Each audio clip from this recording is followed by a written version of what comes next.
Olá, boa noite. Mais uma vez estamos reunidos para uma palestra. Nós somos do Centro Necafra, um centro espírita aqui em Bruxelas. E hoje contamos com um convidado especial, Adriano Machado, do Centro Espírita Seom, em Foz do Iguaçu. Olá, Adriano, seja bem-vindo. Muito obrigado, Patrick.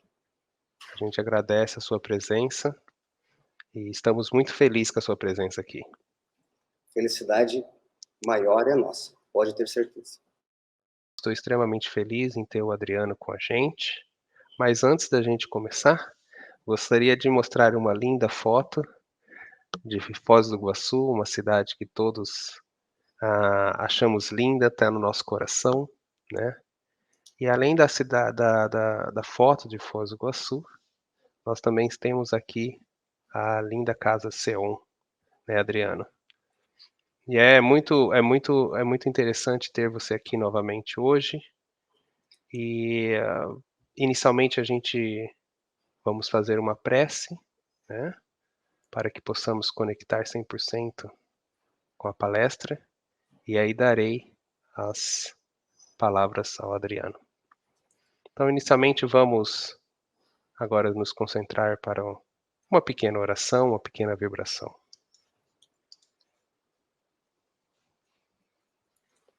Querido Mestre Jesus, nesse dia de hoje, agradecemos pela oportunidade de duas casas espíritas poderem auxiliar um aos outros, discutir temas tão importantes para o nosso progresso, tão importante para a nossa felicidade. Agradecemos sempre o auxílio dos espíritos de nossas casas, dos nossos mentores, e agradecemos, Jesus, mais uma vez por essa oportunidade. Que Deus esteja sempre conosco, que assim seja, graças a Deus.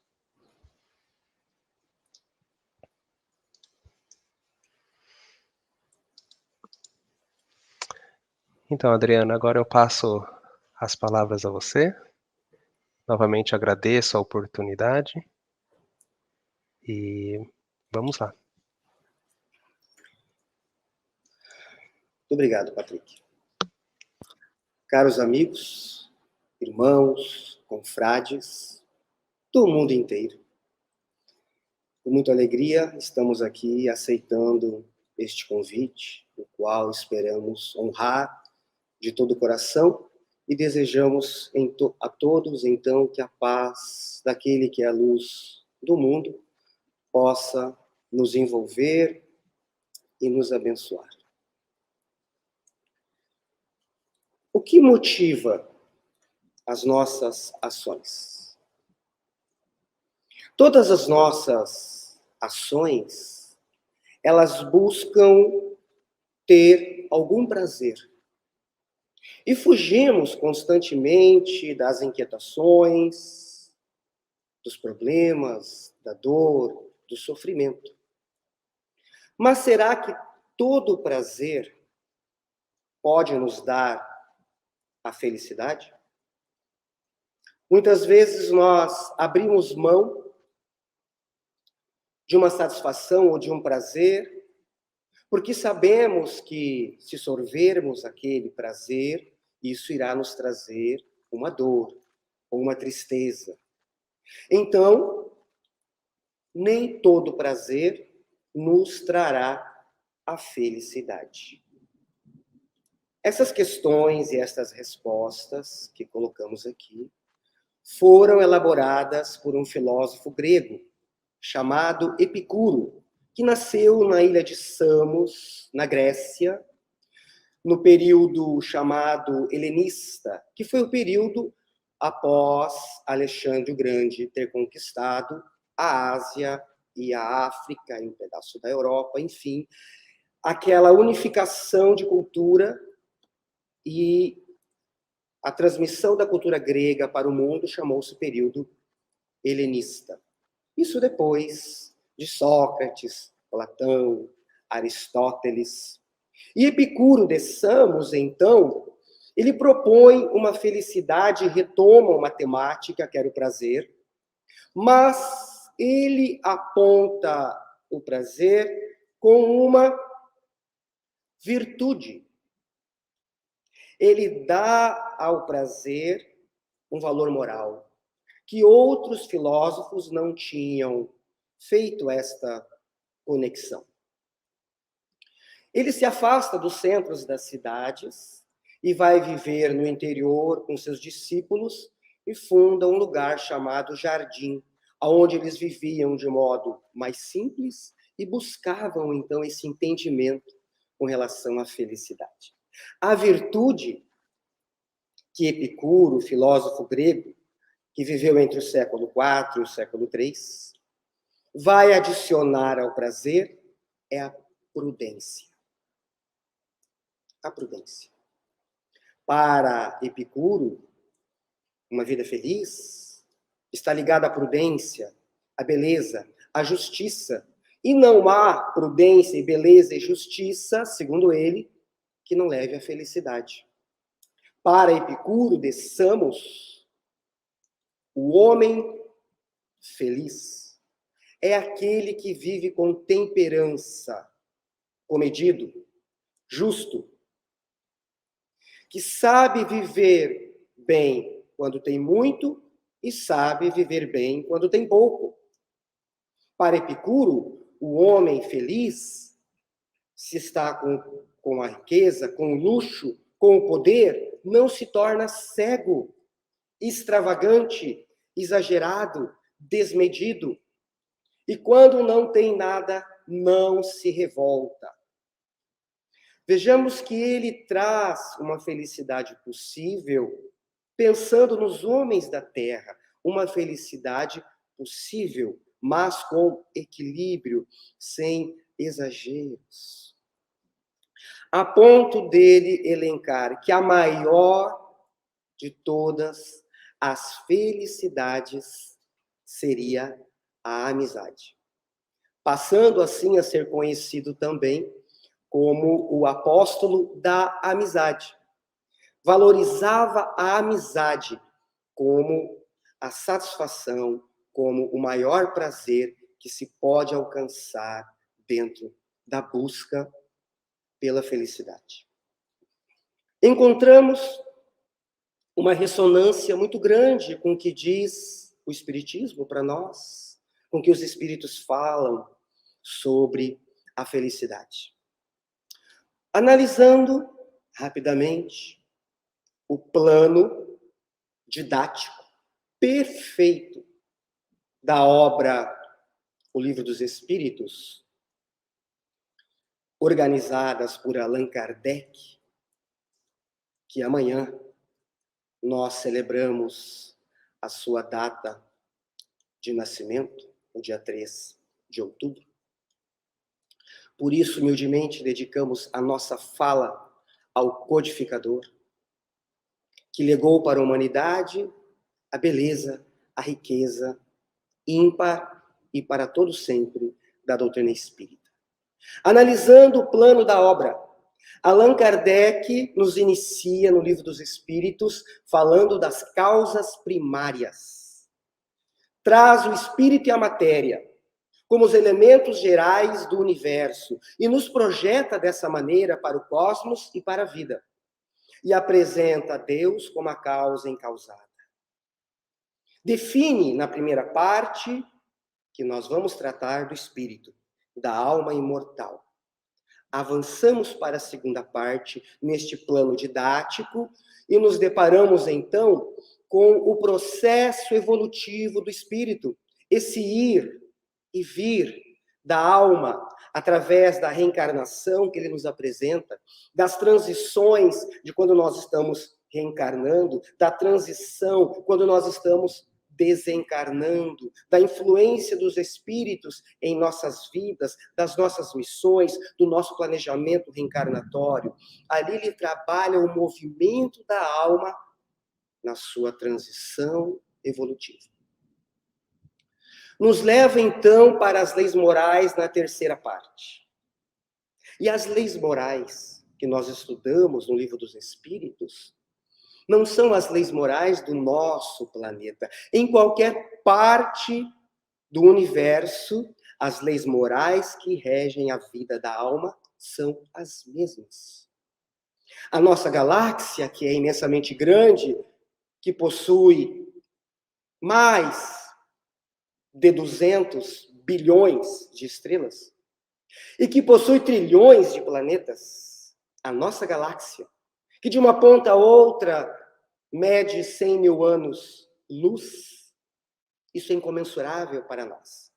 Imagine-se rapidamente numa praia, com seus pés tocando a areia da praia. Existem mais galáxias no universo do que grãos de areia numa praia. E as leis morais são as mesmas em cada grão de areia, que nesse momento, por analogia, representa o cosmos. São as mesmas. E nós temos elas de maneiras didáticas, de fácil acesso, para que com elas possamos evoluir. E todo esse processo, toda essa escolha, toda essa aplicação dessas leis é trabalhada na quarta parte.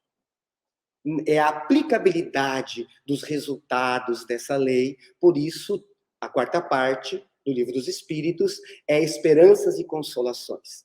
E Kardec, então, didaticamente, vai abrir a quarta parte falando de felicidade.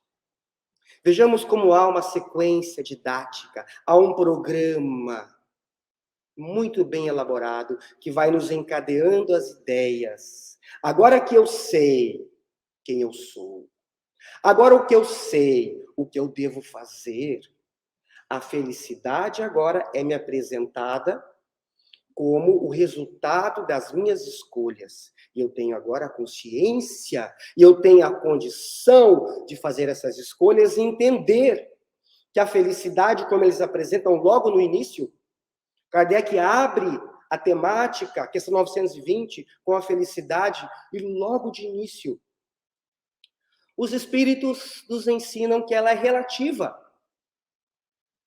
que ela depende do grau evolutivo de cada um de nós. Aquilo que te faz feliz pode ser que para mim não me toque tanto. Aquilo que me faz feliz pode ser que para você não cause nenhum impacto. Muitas vezes aquilo que faz alguém feliz é motivo de uma tristeza. E muitas vezes a tristeza que eu estou vivendo será motivo de uma felicidade maior. Por isso existe uma relatividade no que nós entendemos como felicidade. Ela estará atrelada ao processo evolutivo de cada um de nós, em contextos muito particulares. E ela está ligada ao processo do conhecimento e do desenvolvimento das nossas virtudes. Quanto maior o campo das nossas virtudes desenvolvidas e aprimoradas, que é o processo do autodescobrimento, quanto mais distante do egocentrismo e mais próximo do altruísmo for o meu processo evolutivo, maior e mais definitiva, mais concreta, mais real, mais construtiva será a minha felicidade. E o processo inverso também se dá por conta da nossa estrada evolutiva, que depende do passo em que cada um está. Não por outra razão, que Jesus, quando faz a sua palestra no Sermão do Monte, ele vai ligar as bem-aventuranças às virtudes. à humildade, ao amor, ao pacifista, ao misericordioso, ao puro de coração, à justiça. Porque as virtudes permitem que as nossas escolhas sejam maiores, mais grandiosas. Vamos estender um pouco os nossos pensamentos e tentar vislumbrar o que é a felicidade para alguém que está muito acima de nós. E aí, então, vamos conclamar aqui o Espírito André Luiz, na sua obra Obreiros da Vida Eterna, escrita pelas mãos do médium abnegado Chico Xavier. Nesta obra, os espíritos estão em uma reunião no plano espiritual, aguardando a chegada de uma entidade que está muito acima deles, acima daqueles benfeitores. Esta entidade responde pelo nome de Asclépios. Ele está tão acima, ele está num dos planos mais altos, próximos à Terra, que, segundo a informação do livro, o mundo das formas já não faz o menor sentido para Asclépios. Quando eu li isso, eu fiquei pensando, meu Deus, o que será viver aonde o mundo das formas não faz sentido? Mãos, braços, dedos, coisas. Não faz sentido mais isso para Asclépios, aonde ele se encontra. E a dimensão espiritual dele é tão elevada que ele já está vibrando numa outra frequência vibratória, que ele precisa se materializar para ser visto pelo grupo de espíritos benfeitores desencarnados. E após a chegada dele, a sua explanação, uns atendimentos que ele fez, André Luiz, o espírito, está maravilhado e pergunta a Cornélios, o orientador, se este é o ponto mais alto da evolução que Asclépios pode chegar. Ao que o benfeitor, sorrindo, responde que Asclépios aspira no momento a fazer parte dos espíritos que coordenam planetas como Júpiter, Saturno e a própria Terra. E que este grupo de espíritos, posteriormente, vai aspirar a fazer parte daqueles que coordenam o sistema solar. E mais tarde, este grupo de espíritos vai aspirar a fazer parte daqueles que coordenam a constelação de Hércules, da onde a Terra está incluída, aonde o nosso Sol faz parte. E mais tarde, este grupo de espíritos vai aspirar a fazer parte do grupo dos gênios celestiais que coordenam a galáxia. Um daqueles grãozinhos de areia que nós citamos. Esta é a felicidade para estes espíritos, que nós não podemos ainda fazer ideia. Vamos baixar os nossos olhos. O que seria felicidade para o espírito André Luiz, que estava na reunião?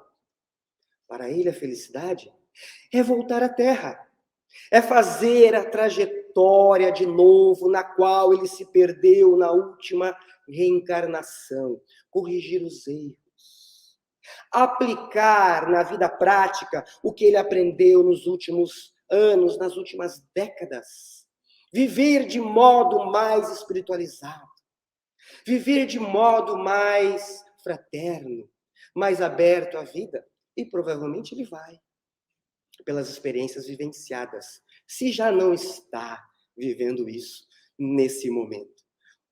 Baixamos um pouquinho mais. O que é felicidade para cada um de nós? Para muitos, a felicidade é um diploma, uma pós-graduação, um mestrado, um doutorado, uma carreira profissional. Para muitos, a felicidade é um filho que está nascendo, é um casamento que está se realizando, é a reconciliação com alguém que nós tínhamos nos distanciado, um parente, um amigo. Para muitos é ir no estádio de futebol e apreciar a vitória do seu time, ou torcer em casa. Para outros, sentar numa mesa simples e tomar um café com um amigo é motivo de grande alegria. Reencontrar alguém que nós não vemos há tempos e abraçar. Estar aqui falando para pessoas de outros lugares do mundo, sem mais fronteiras geográficas. Que felicidade, que momento de alegria. É receber a notícia, a confirmação de um ente querido que partiu e volta e diz: eu estou bem, continue trabalhando, siga em frente. É um coração de mãe que, pelas razões da vida, teve o seu filho partido antes que ela. E quando esta mãe desencarna e se depara que a vida continua, que ela é imortal também, a primeira coisa que ela vai querer fazer é encontrar esse filho. E se esse filho estiver no mundo espiritual de forma equilibrada, já recuperou a sua forma adulta, ele reassume a sua aparência infantil de criança, 3, 4 anos, 5 anos, ou um bebê, para dar aquele momento de satisfação, aquela angústia que aquela mãe carregava. Ela quer ver o seu filho, como no último instante em que ela o viu. Então, aquele espírito se faz criança novamente para atender aquela felicidade intensa daquele coração de mãe. A felicidade, às vezes, é um pedaço de pão e um copo d'água para quem não tem o que comer ou não tem uma água potável para beber. É um cobertor para quem está passando frio, é um remédio para quem tem dor, é uma casa para quem não tinha onde morar, é uma família para quem não tinha ninguém. Quantas matizes, quantas possibilidades. Quantas formas, quantas buscas de expressão, de felicidade, que vai estar dependendo do meu estágio evolutivo, do modo como eu interpreto a vida, o que eu quero buscar para mim. Vai responder pela minha felicidade, que pode ser passageira e pode ser algo que se constrói, se perpetua e me impulsiona para frente no meu processo evolutivo. E aí, Kardec aparece na sequência didática desta obra e vai estreitar o caminho para a felicidade. Buscando uma felicidade que seja comum a todos nós. E agora vou pedir para o Patrick que coloque o nosso slide para nós pensarmos sobre esta questão, a questão 922. A felicidade terrestre é relativa à posição de cada um. Vejamos que aqui Kardec já está contando isso como uma assertiva. Ele já entendeu, porque isso foi trabalhado na questão anterior, 920, 921. Então, a felicidade é relativa à posição de cada um, ou seja, ela obedece à minha construção evolutiva, aquilo que eu adquiri entre virtudes e defeitos, buscas, anseios, desejos, é o que vai expressar a minha felicidade. O que basta para a felicidade de um constitui a desgraça de outro. Haverá, contudo, alguma soma de felicidade comum a todos os homens, e é isso que Kardec quer, estreitar este caminho, para que todos na Terra possam dizer: agora eu sei como encontrar a minha felicidade, independente de quem eu sou, independente do que eu tenho, existe um caminho, sim. Não uma regra absoluta, mas um caminho que eu posso dizer: eu sei para onde ir, eu sei como encontrar esta tão sonhada felicidade que nós buscamos há séculos. Vamos ver a resposta? Coloca para nós, Patrick. Qual é a resposta desta questão dada por Kardec?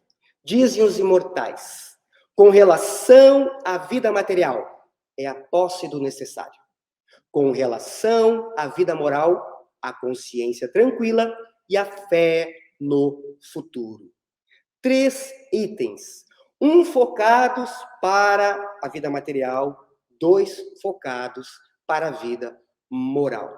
Nós iremos analisar e comentar esses 3 itens. Vamos para o primeiro, aquele que se refere à posse do necessário. A posse do necessário, pode trocar para nós, Patrick, por favor? A posse do necessário é algo que ainda incomoda muito as consciências humanas. Mas por que que a matéria influi tanto em nossas decisões? Sejam elas emocionais, psicológicas. Por que que a matéria influi tanto em nós ainda? A resposta é fácil. E está na segunda parte do Livro dos Espíritos, quando Allan Kardec trata da escala espírita, a ordem dos espíritos. E ele define para nós que existem 3 ordens: os espíritos imperfeitos, os bons e os puros. Em qual ordem você acha que está?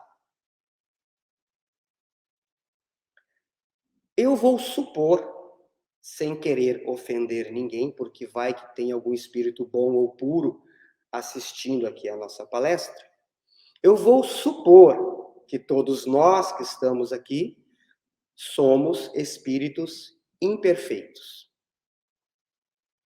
Se nós somos espíritos imperfeitos, a maior característica dos imperfeitos é a predominância da matéria sobre o espírito.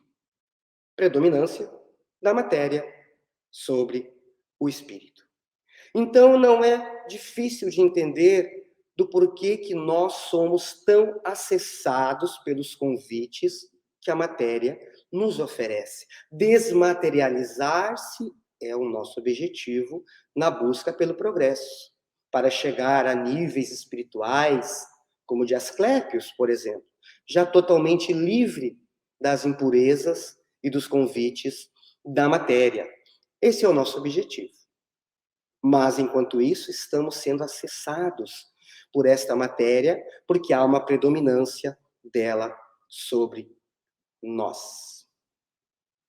Não é por outra razão que a indústria do consumismo tem se feito muito intensa. Ela aproveita essa predominância que existe em nós. Então, nós somos potencializados pelas indústrias do lucro, que nos convencem que nós temos que comprar, nós temos que trocar, nós temos que financiar, nós temos que refinanciar e nós temos que nos endividar. E assim passamos grande parte das nossas vidas atualmente atendendo a estes apelos do consumismo, porque há em nós uma matriz que aceita esse convite e que justifica a necessidade de ter, de possuir. Citando ainda André Luiz, voltando a uma das suas obras, há uma obra chamada No Mundo Maior, em que ele é convidado a uma excursão em uma área mais densa do mundo espiritual. E ele se depara com pessoas, homens, alguns de idade avançada, indo e vindo, confusos, assustados, todos carregando grandes quantidades de lama, que era uma manifestação fluídica dos próprios pensamentos, e a densidade transformava aquilo em uma lama. Só que os espíritos não enxergavam lama, eles enxergavam ouro. Todos achavam ali que estavam ricos, porque encontraram uma grande quantidade de ouro. E não era nada. Eram seus pensamentos atormentados, intoxicados por essa busca incessante da matéria, do lucro, da riqueza, em detrimento das coisas espirituais. E para sua surpresa, entre aqueles homens, entre aqueles senhores, ele vai reconhecer o seu avô paterno. E ele tinha muito carinho pelo avô, porque o avô ajudou a custear os seus estudos para a medicina. Ele não sabia, mas estava ali para ajudar no socorro ao seu avô. Não é por outra razão que Jesus aponta que busquemos as riquezas do céu, as riquezas espirituais, porque as da terra, a traça, a ferrugem, os ladrões vão tirar de nós, de alguma forma, podemos perdê-las. Mas as riquezas espirituais, conhecimento, as boas emoções, elas nos acompanham rumo à nossa imortalidade. Assim, a posse do necessário é o suficiente para que tenhamos uma vida equilibrada. E lembramos muito aqui de Epicuro, que já afirmava isso, deste equilíbrio, dessa temperança, para não nos perdermos no luxo, na riqueza e no poder. Vamos para o próximo? A consciência tranquila. Quantas vezes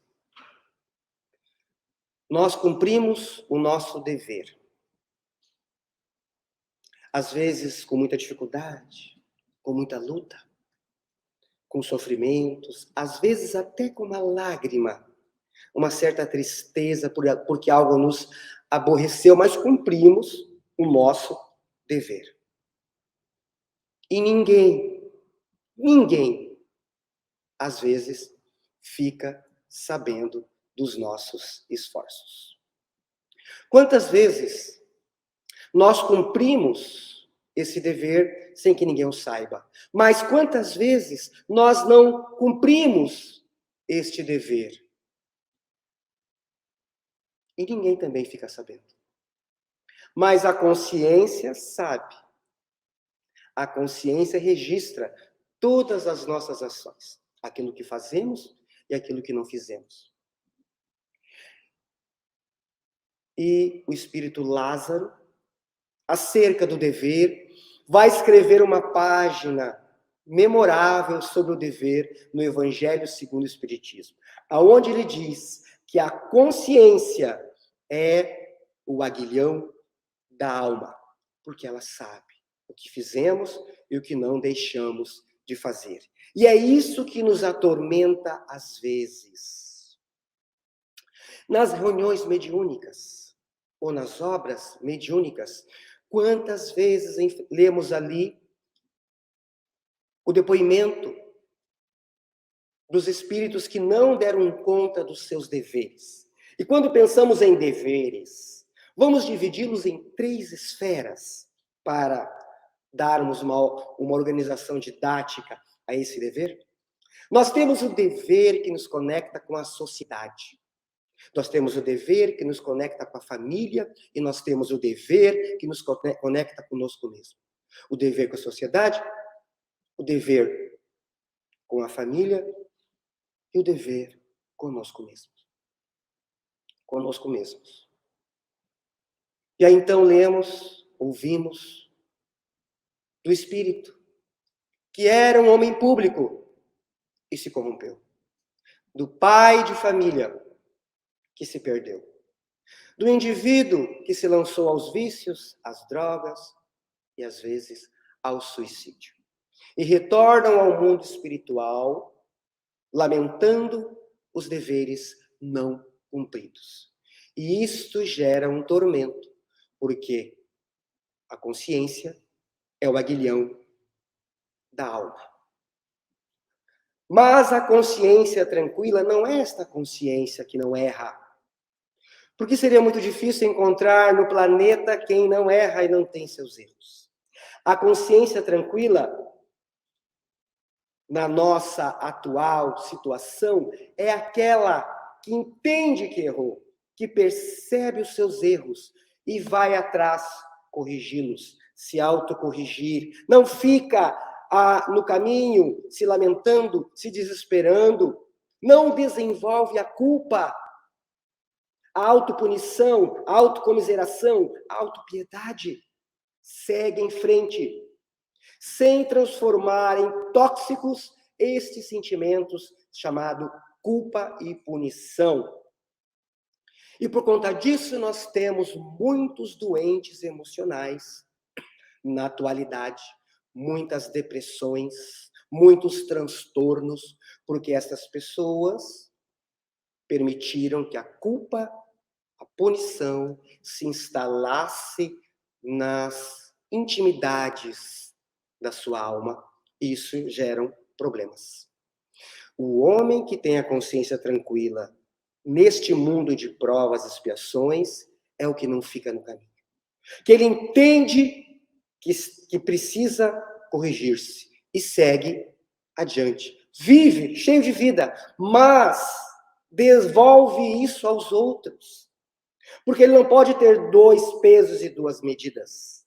Ele desenvolve essa proposta e devolve esse otimismo àqueles que caminham com ele, porque entende que todos estão na mesma trajetória. A consciência tranquila é uma consciência que segue adiante. Não ignorando ou sendo indiferente com o que está errado, mas entendendo que precisa consertar e não tem tempo a perder. Não é por outra razão que Jesus afirmou: mão na charrua e não olhe para trás, olhe para frente. Mão no arado, mão no trabalho e olhe para frente, porque o que está feito, está feito. E os nossos destinos, o nosso futuro depende do agora, do que eu estou realizando, do que eu estou buscando. Assim estou construindo o meu futuro, o meu amanhã.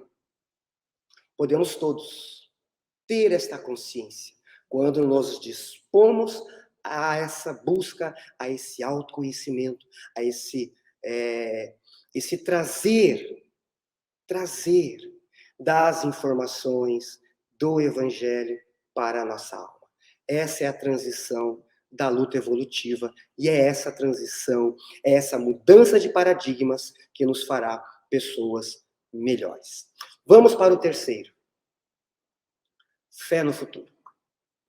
A fé no futuro é a mais poderosa destas 3. Porque ela nos aponta um amanhã. E esse amanhã, hoje, tem as bênçãos que a verdade do Espiritismo nos trouxe. Sabemos que a imortalidade, que a vida espiritual é um fato.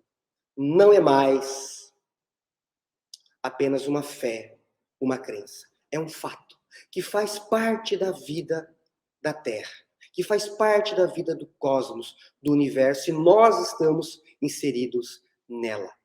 Quantos corações de mãe, de pai, de esposa, de marido, de filhos, de amigos, foram consolados pela doutrina da verdade, por essa fé, esta certeza no futuro.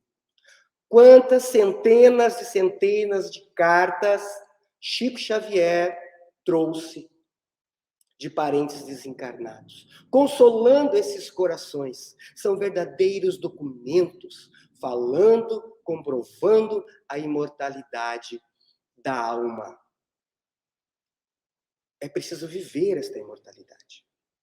Allan Kardec nos diz, nas suas obras, que de nada vale os espíritos se comunicarem e demonstrarem que estão vivos se isso não causar uma mudança em nós. É preciso que a gente trabalhe as mudanças, que nós trabalhemos e nos esforcemos para que possamos saber que somos espíritos imortais em trânsito pela Terra, colhendo os resultados das nossas escolhas. Isto é crescimento, isto é maturidade espiritual. Então, a fé no futuro nos aponta um amanhã. Por isso ela é a mais poderosa. O que eu não posso resolver hoje, eu resolverei amanhã. O que eu não consigo conquistar hoje, eu conquistarei amanhã, mas eu tenho que seguir num volume de construção, trabalhando um pouco hoje, um pouco amanhã, desenvolvendo em mim estas virtudes que eu preciso para atingir níveis maiores desta tão sonhada felicidade. Estamos num momento delicado do nosso planeta, que os espíritos chamam de transição planetária. Jesus já havia anunciado, os místicos haviam sentido e o espiritismo está confirmando. Estamos saindo de um mundo de provas e expiações para um mundo de regeneração. Nesta transição, os espíritos retardatários, teimosos, que insistem ainda em lutar contra o bem, o bom e o belo, estão sendo convidados compulsoriamente a deixarem o planeta. E os espíritos progressistas, que querem o bem, o bom e o belo, estão se aproximando e se integrando na nossa sociedade. A condição para permanecermos na Terra, na fase nova da Terra, no mundo de regeneração, é muito simples. Allan Kardec nos coloca esta condição na Gênesis, no último capítulo, quando vai nos apontar para a seguinte proposta: uma disposição melhor. Só isso. Nossos corações precisam estar dispostos a esta renovação. Não importa se somos espíritos velhos, com várias reencarnações na Terra, com muitos erros do passado. Não importa se são os que estão chegando de outras esferas, de outros orbes. Não importa se são encarnados ou desencarnados. Não importa. O que importa é que tenhamos uma disposição melhor para essa renovação, para querer o bem no nosso planeta, para desenvolver a amorosidade, a vida e as coisas que a vida nos oferece. É isso que Deus quer de nós. É isso que Jesus espera desta humanidade. Uma disposição melhor. E quem não puder oferecer essa disposição melhor, aí sim está sendo convidado a retirar-se compulsoriamente do nosso planeta. E para que possamos ilustrar essa disposição, queremos compartilhar, com a permissão dos que nos acompanham, uma experiência mediúnica, pessoal, que achamos muito adequada para esse momento, e nós finalizamos a nossa abordagem com ela. Estávamos tratando com um espírito, uma entidade, que estava no mundo espiritual há mais de 300 anos. E ele, então, nesses últimos 300 anos, dedicou-se a combater tudo que era bom e que era belo. Dedicou-se a combater as hostes cristãs, e em especial o espiritismo nos últimos tempos. Era um espírito de grande capacidade intelectual, muito ardiloso, rebatia com muita firmeza as orientações do orientador. E eu tenho certeza que muitos que estão aqui, que são de grupos mediúnicos, já vivenciaram algo parecido. Passaram-se algum tempo e ele volta com a mesma argumentação, mas diz que recebeu o convite para ir conhecer com mais intimidade as atividades do Centro Espírita. Eu acredito que ele deva ter se achado muito importante, por isso aceitou este convite. Para nossa surpresa, uma semana depois, ele retorna e começa com o mesmo diálogo, e o orientador então tenta intervir, e ele diz bruscamente: espere, eu não terminei ainda. E ele vai nos dar uma lição muito grande. Nós aprendemos lições extraordinárias com Jesus, com os espíritos superiores, com a doutrina espírita, mas foi uma lição extraordinária dada por alguém que combatia o bem há mais de 300 anos. Disse ele, fazendo uma alusão às comunicações que aconteciam naquela reunião. Ele nos disse: sabe tudo isso que acontece aqui? Essas comunicações? Esses espíritos que se aproximam cheios de ódio, de fúria, que querem vingança, que querem destruir, perseguir, que se lamentam. Não, irmão, o que significa isso? Pergunta o orientador. E ele diz: tudo isso é uma grande perda de tempo. E de todas as orientações que eu li, esta, vindo de alguém no estado em que ele estava, me marcou muito. Tudo isso é uma grande perda de tempo. Analisei profundamente o que ocorre em outras dimensões. Comparei a minha vida e percebi que eu estou errado. Continuava ele. Você não sabe, mas eu represento aqui uma comunidade muito grande de espíritos que me acompanham há séculos. E eles estão todos aqui aguardando a minha decisão. E a minha decisão vai influenciar na decisão deles. E eu pensei e concluí que eu estou errado. Eu decidi apreender e entender sobre esse Cristo que vocês estão falando aqui. Porque eu não o conheço. Eu não sei quem ele é. O que me apresentaram era outro. Esse que fala de amor, que fala de paz, que fala de recomeço, que fala de perdão, esse eu não conheço. E o Espírito foi se emocionando.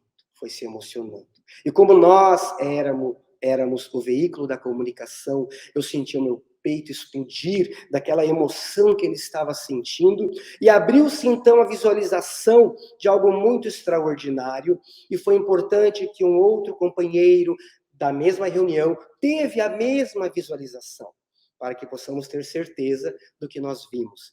Apesar de estarmos na sala mediúnica, a entrada da frente da nossa casa parecia um grande castelo, e portas enormes se abriram, como se abrem portas de um castelo. E nesse momento foi possível ver um verdadeiro exército entrando, marchando de fora para dentro, com vários aspectos diferentes, uns mais animalizados, outros avermelhados, alguns disformes, robustos, e eles iam entrando e jogando as suas armas, eram lanças, eram espadas no monte. Enquanto isso acontecia, o espírito na reunião mediúnica narrava com muita emoção, que veio as lágrimas, dizendo assim: nós estamos entrando.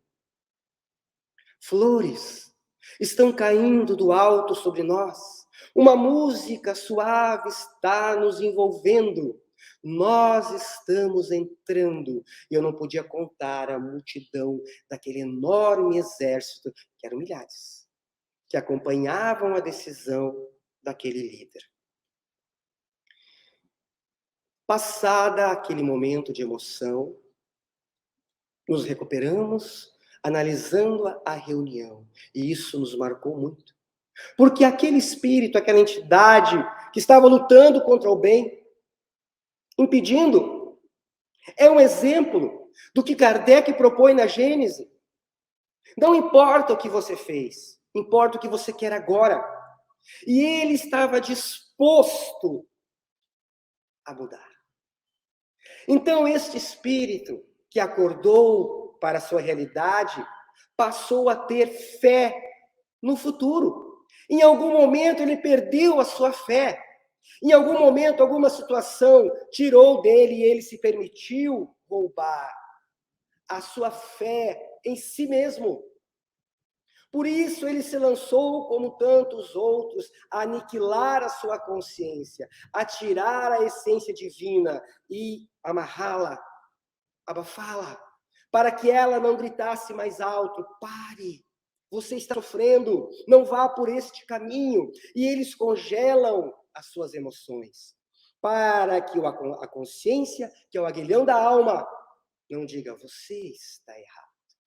Mas naquele momento, aquela entidade recuperava a fé em si mesma, projetava a fé no futuro e tornava-se deste grupo de espíritos dispostos, uma disposição melhor para crescer, para evoluir e participar dessa transição planetária.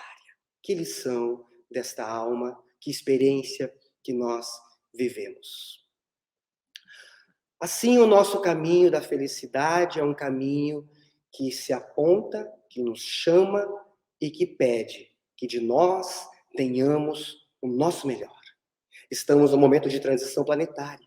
Estamos no momento em que estamos crescendo, tendo mais fé em nós mesmos, apostando na fé no futuro, substituindo velhos paradigmas que nós carregamos por séculos, por novos paradigmas. O paradigma do bem, da verdade, do bom, do belo, de nos reconhecermos como espíritos imortais, de nos reconhecermos que temos falhas e precisamos corrigir, mas o outro também tem, e eu preciso compreender o outro, porque juntos caminharemos nesse nosso novo amanhã. E que a felicidade, então, seja esse sol que possa surgir em nossas vidas, mas que possa surgir com a nossa vontade, com a nossa disposição para o melhor. Nós queremos agradecer esta caminhada que fizemos juntos, agradecer imensamente ao Núcleo de Estudos Espíritas Camille Flammarion, ao convite do Patrick, a todos que nos acompanharam aqui, e queremos nos despedir evocando aquele que é a luz do mundo, que é o sol das nossas vidas. Vem, Senhor, fazer parte da minha vida mental. Me ensinar os caminhos de humildade e retidão moral. Vem mostrar a esta alma pequena o valor do seu divino amor, que se estende sobre tudo, sobre todos, sobre a terra, com desvelado destemor. Jornadeando entre as eras, nunca te quis ao meu lado. Ó amor não amado. Mas hoje, olhando estas marcas e estas cicatrizes, por mim mesmo ferido, venho rogar-te, exaurido desta estrada. Vem, Senhor, iluminar a mente que está cansada e que aos poucos te percebe, claramente assustada, como podes amar tanto?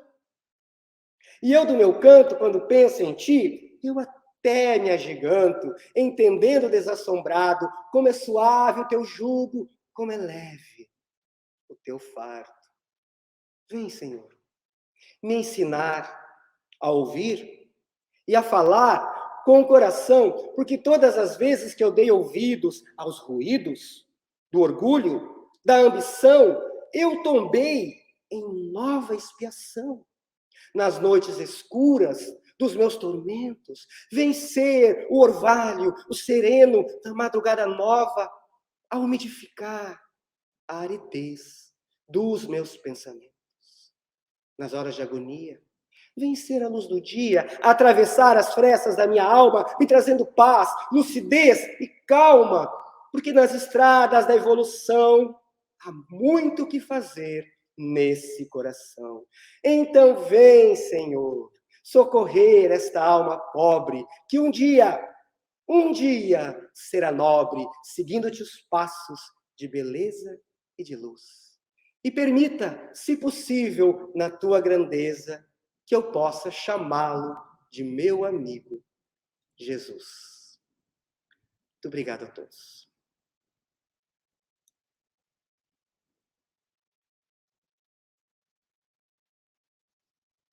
Linda palestra, Adriano. Muito obrigado pelo seu tempo.